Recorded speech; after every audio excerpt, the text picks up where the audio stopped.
Hi everybody, welcome to Viral Integrals. So we're going to start this channel off with the integral of 1 over 3 sine x plus 4 cosine x. And the denominator is where all the work is. Sine and cosine are mixed together. So our job is to turn the trig into algebra and then let the algebra do the work. So the move is to set t equal tangent x over 2. This is the tangent half-angle substitution, sometimes called the Weierstrass substitution. And instead of just, throwing formulas out there and expecting you to memorize them, we're going to build the formula in all its parts, sine x, cosine x, and dx from that one substitution. So we'll be able to replace all the parts of our integral. Now, because tangent means opposite over adjacent, we can draw a right triangle for the angle x over 2. Put t on the opposite side and 1 on the adjacent side. That means the hypotenuse is the square root of 1 plus t squared. And now we're just going to read the triangle. Sine of the angle, in our case x over 2, is opposite over hypotenuse. So it's t over square root of t squared plus 1. And cosine is adjacent over hypotenuse, so it's just going to be 1 over the square root of 1 plus t squared. Now we're going to use the sine double angle identity. We can express sine x as 2 sine of x over 2 cosine x over 2. That's just the double angle identity. And then we're going to plug in the two triangle ratios. And the two square roots multiply into 1 plus t squared.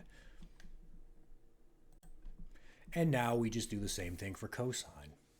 The triangle gives sine of x over 2 and cosine of x over 2. The double angle identity changes cosine x into cosine squared minus sine squared. Now square the two triangle ratios. Both fractions already have the same denominator, so the numerator becomes 1 minus t squared. We also need to replace dx. Start from t equals tangent of x over 2, differentiate both sides, and solve for dx. Then use secant squared equals 1 plus tangent squared. Since tangent of x over 2 is just t, dx becomes 2 dt over 1 plus t squared. Now plug in the pieces. The red parts show exactly what is being replaced, dx, sine x, and cosine x. The important thing is that we keep the whole integral visible while the substitution happens, so you can see the original problem turning into a rational expression in t. Now focus on the denominator. Both trig replacements have the same denominator, 1 plus t squared. So distribute the 3 and the 4, then combine the numerator into one fraction. Now the same 1 plus t squared appears in the dx piece and in the denominator we just cleaned up. Since both factors match, they cancel. What is left is a normal rational integral. Now expand what is left in the denominator. The 4 multiplies both terms inside the parentheses, giving 4 minus 4t squared. Then collect the terms so the expression is ready to factor. Now factor the denominator. Pull out the common factor first, then split the quadratic into 2 minus t and 2t plus 1. After the common factor cancels, the integral is ready for partial fractions. Now split the rational expression into partial fractions. This is a standard algebra move.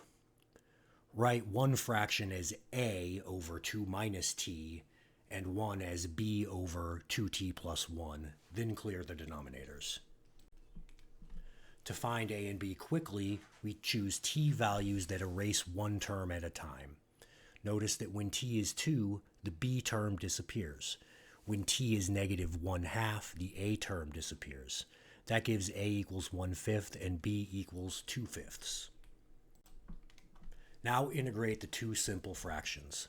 The first one gets a negative sign because the inside derivative of 2 minus t is negative. The second one gets a 1/2 from the inside derivative of 2t plus 1. Now combine the logs. Pull out the common factor of 1/5, then use log a minus log b equals log of a over b. The constant of integration stays at the end. Finally, go back to the original variable. Replace t with tangent of x over 2. That gives the antiderivative in terms of x, which is what the original problem asked for. All right, guys, I hope you enjoyed that, and we'll see you next time.